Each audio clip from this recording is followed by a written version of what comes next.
rest of Texas has begun to learn what people in the big cities have known for years. It's getting more crowded around these parts.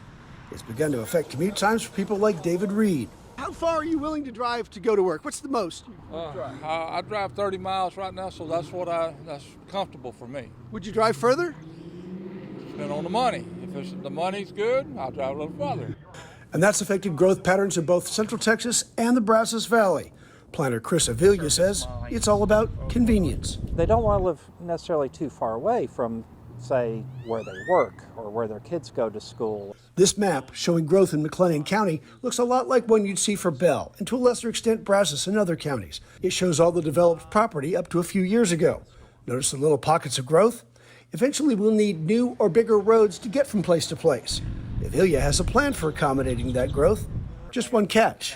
Unfortunately, we don't necessarily have a forecast for the resources to be there, at least in the next 25 years. So you know what you want to do, you just don't know there's going to be money there to do it. Correct. How do you get around that uncertainty? Okay, well, if we know we're going to be hard-pressed to afford some of these improvements, then do we need to talk about a different pattern of growth?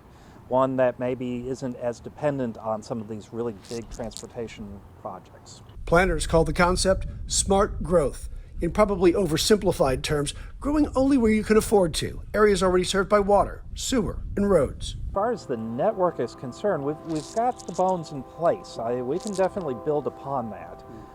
For now, we have some breathing room, but the fact that planners have begun to think about smart growth indicates the growth could turn out bigger than expected.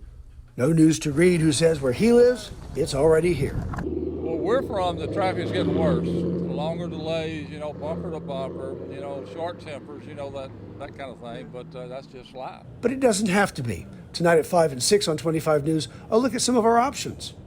Dennis Turner, 25 News.